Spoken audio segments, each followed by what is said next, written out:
Hello दोस्तों, welcome to my YouTube channel @MBBS YouTube Guru. आज का टॉपिक है हमारा वायरल केराटिटिस। यूनिवर्सिटी में लॉन्ग क्वेश्चन आता है जो कि बहुत बहुत इंपॉर्टेंट है और हम इससे पढ़ेंगे। आज हमारा रेफरेंस एक ही खुलाना होगा, लेकिन हम टेबुलर फॉर्म में कुछ चीजें हैं उसको रिप्रेजेंट करेंगे। वायरल केराटिटिस मतलब हो गया दोस्तों वायरल कॉर्नियल अल्सर। इसमें बात करते हैं incidence becomes much more greater specifically because of role of antibiotic. मतलब एंटीबायोटिक की वजह से जो भी हो रहा है हम उसके बारे में बात करेंगे। दोस्तों एक बात करते हैं। आजकल डॉक्टर जो होते हैं ना, हर बात पे एंटीबायोटिक लिख देते हैं। एक्चुअली एंटीबायोटिक करता है क्या है, उसी की वजह से वायरल केराटिटिस होने का चांस ज्यादा है। ठीक है, तो हम बात करेंगे इस बारे में।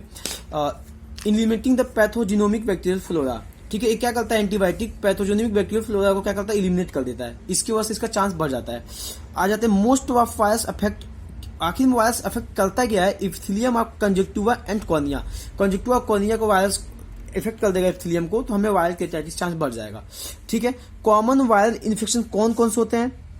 ठीक है, पहले बात करते हैं herpes simplex केराटिटिस, ये मोस्ट कॉमन होता है। Second number herpes zoster ophthalmicus, तीसरा एडनोवायरस केराटिटिस। ठीक है, इसमें से जो भी पॉइंट है लॉन्ग क्वेश्चन में आता है, बहुत इंपॉर्टेंट है। हो सकता है शॉर्ट में आ जाए या ई आ जाए, लेकिन हम बात करते हैं herpes simplex केराटिटिस जो कि मोस्ट कॉमन है और बहुत बहुत इंपॉर्टेंट है, यूनिवर्सिटी एग्जाम में हमेशा आता रहता है। तो बात करते हैं herpes simplex केराटिटिस की। इटियोलॉजिकल देखते हैं, DNA virus herpes simplex virus होता है, नेचुरल होस्ट इन ह्यूमन होता है इसका। और बात करते हैं HSB, जहां भी बोलूंगा herpes simplex वायरस के बारे में बात करूंगा। इप्सिलोटॉपिक हो सकता है या फिर न्यूरोटॉपिक हो सकता है, दोनों में से कुछ भी हो सकता है। अब बात करते हैं according to different clinic and immunological properties, 2 type का होता है HSB। herpes simplex वायरस जो होता है आपका 2 टाइप्स का होता है। पहला herpes simplex virus 1, herpes simplex virus 2। अब इसको लिंक करेंगे ऐसे, herpes simplex वायरस जब भी होगा इन्फेक्शन एबव द वेस्ट, अगर वेस्ट के ऊपर होता है तो फर्स्ट वाला जिम्मेदार होगा, और उसका वेस्ट के नीचे होता है तो बिलो द वेस्ट होगा तो herpes simplex वायरस सेकेंड होगा। ठीक है, मोड ऑफ इन्फेक्शन क्या होगा इसका, अगर कमर के ऊपर हो रही है तो बाय किसिंग या फिर coming in close contact with patient suffering from herpes labialis। ठीक है, और herpes simplex वायरस सेकेंड के बारे में बात करते हैं, अगर बिलो द वेस्ट तो क्या होगा, transmitted to the eyes of neonate through the infected genitalia of mother. कोई मदर का इन्फेक्शन हुआ है तो बच्चे तक ट्रांसफर हो जाएगा। और नेक्स्ट बात करते हैं, हाँ दोस्तों बात करते हैं ocular lesion of herpes simplex virus. herpes simplex virus आंखों में क्या करता है, 3 फॉर्म में हो सकता है, या तो नियोनेटल herpes simplex हो सकता है, या तो प्राइमरी herpes simplex हो सकता है, या तो रिकरेंट herpes simplex हो सकता है। अगर नियोनेटल के बारे में बात करते हैं बच्चों में, तो ये रियल होता है बट सीरियस कंडीशन होता है। herpes simplex वायरस 2 जो होता है मोस्टली होगा, herpes simplex वायरस फर्स्ट होगा, ओकेजनली होगा। ठीक है, मोड ऑफ इन्फेक्शन के बारे में बात करते हैं नियोनेटल herpes simplex का, तो ये क्या होता है, ड्यूरिंग बर्थ हो सकता है 85%, या फिर इन यूट्रो हो सकता है, या फिर पोस्ट नेटल हो सकता है। ठीक है, अगर ड्यूरिंग बर्थ का बात कर सकते हैं जो मैक्सिमम 85% होता है। कैसे होगा, vertical transmission of herpes simplex virus 2 infection from infected birth canal. अगर बर्थ कैनाल इन्फेक्टेड है, अगर डिलीवरी हुआ तो 85% चांस होगा बर्थ के समय इसको इन्फेक्शन हो जाए। अगर इन यूट्रो में बात करें 5% चांस होगा due to HSB once first के चांस में, इसलिए इसको ओकेजनली बोला था। ठीक है, बहुत कम चांस होता है। इन पोस्ट नेटल के बारे में बात कर सकते हैं जो 10% होता है, या तो A1 या फिर 2 किसी के कारण हो सकता है। अब बात करते हैं क्लिनिकल फीचर्स।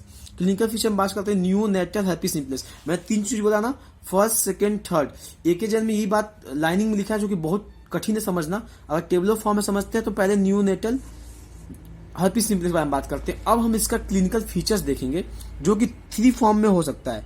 कैसे हो सकता है, लोकलाइज या फिर स्किन आई माउथ herpes, स्किन में हो सकता है, herpes हो सकता आईज में हो सकता है, माउथ में हो सकता है। ठीक है, या दूसरा हो सकता है डिसेमिनेटेड herpes हो सकता है, तीसरा CNS तक पहुंच सकता है।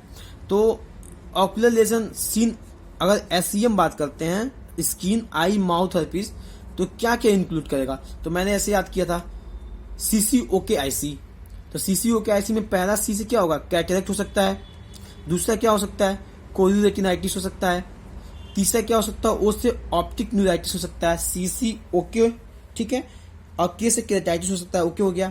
और IC में आप 2 चीज याद रखना, एडोसाइक्लाइटिस आईरिस एट्रोपी, या फिर C से कंजक्टिवाइटिस हो सकता है।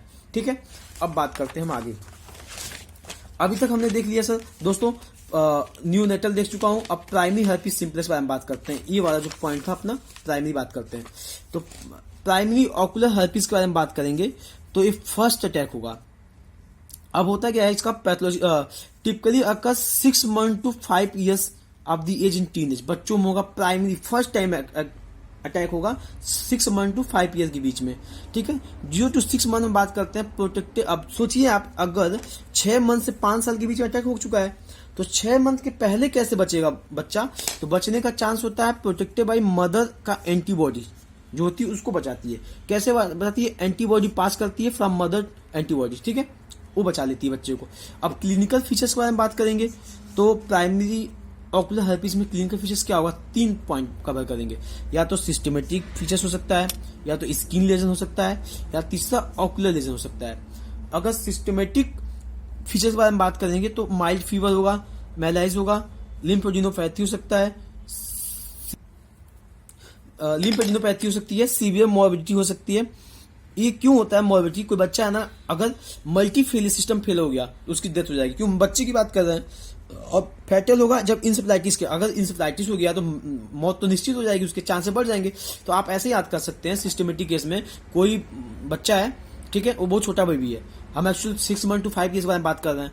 अब ये छोटा बच्चा क्या होगा, इसकी माँ को पता नहीं चलेगा, 6 मंथ में माइल्ड फीवर इसको आएगा और बच्चा एकदम आलसी हो जाएगा, मेलाइज हो जाएगा और उसको लिम्फेडिनोपैथी हो जाएगी, लिम्फ में स्वेलिंग्स आ जाएंगी।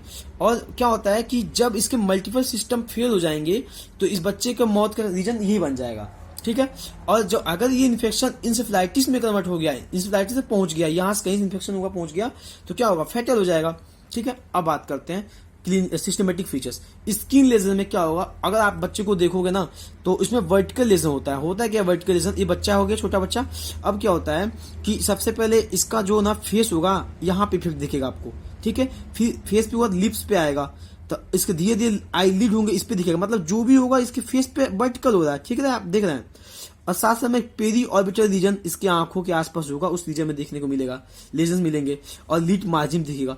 तो अगर स्किन लेजन हो रहा है, वर्टिकल लेजन हो रहा है, जो भी आपको वर्टिकल देखने को मिल रहा है तो ये वर्टिकल लेजन होगा, ठीक है। अब आ जाते हैं ऑकुलर लेजन के बारे में बात करते हैं। ये यूनिलेटरल ब्लेफरो कंजक्टिवाइटिस हो जाएगा। लेकिन कैसे मालूम चलेगा ऑकुलर लेजन जो होगा यूनिलेटरल होगा आपको? तो इसमें 3 चीजें हमें देखने को मिलेगी जनरली। होता है क्या है कि वेस्कुलर ब्लेफराइटिस मिल सकता है, ठीक है। वेस्कुलर ब्लेफराइटिस होता है क्या? मैंने बोला ना, इसका मतलब ये होता है कि लिड मार्जिन पे वेसल्स होंगे ना, लिड मार्जिन पे आ जाएंगे, वो दिखेंगे। और केरेटाइटिस हो सकता है जो 55% होगा। एक्यूट फॉलिकल कंजक्टिवाइटिस होगा और साथ साथ में रीजनल लिम्फेडिनाइटिस देखने को मिलेगा आपको, ठीक है। ऑकुलर लेजन में हमें ये चीजें मिलेंगी। अब बात करते हैं, हमने सबसे मेन इंपॉर्टेंट हमारा होता है जो कि ट्रीटमेंट होता है। प्राइमरी ऑकुलर हर्पिस के बारे में बात कर चुके हैं, अभी हम इसका ट्रीटमेंट बात करते हैं। तो ये तो प्राइमरी इन्फेक्शन मैंने बात किया, तो प्राइमरी इन्फेक्शन होगा तो, और दूसरा क्या हो सकता है? Recommended to limit corneal environment हो सकता है, ठीक है। अगर प्राइमरी इन्फेक्शन होगा तो यूजुअली सेल्फ लिमिटिंग होता है, वरना अगर ऐसे नहीं होता, प्राइमरी इन्फेक्शन सेल्फ लिमिटिंग नहीं होता तो पता नहीं कितने लोगों की मौत हो जाती। तो ये होता है सेल्फ लिमिटिंग होता है। बट वायरस जो होता है ट्रेवल करता है कहाँ से? ट्राइजेमिनल गैंग्लियन से, और स्टेब्लिश होता है लैटेंट इन्फेक्शन में। अभी ये क्या हुआ है? ट्राइजेमिनल गैंग्लियन से इन्फेक्शन हुआ और यहाँ तक पहुंच गया है, ठीक है, प्राइमरी इन्फेक्शन में। अब बात करते हैं टॉपिकल। अगर recommended to limit corneal environment तक करना है तो टॉपिकल ट्राइफ्लूडिन दे दो या फिर ओरल एसाइक्लोविर दे दो, ठीक है, या फिर साइक्लोप्लेजिक एटोपिन दे दो, ठीक है। ये क्या होता है? साइक्लोप्लेजिक मैंने बता चुका हूं पहले वाले वीडियो में कि कंफर्ट करता है सिली स्पार्म से, तो पेन उन नहीं होता है, ठीक है। आप आगे देख सकते हैं कि अभी मैंने जो बात कर लिया इसमें 2 चीज आपको बता चुका हूं कि न्यूनेटल हर्पिस सिम्प्लेक्स हो गया, प्राइमरी हर्पिस सिम्प्लेक्स हो गया, अब बचता है रिकरेंट हर्पिस सिम्प्लेक्स। अब हम इस वाले पार्ट पे कवर करेंगे, ठीक है।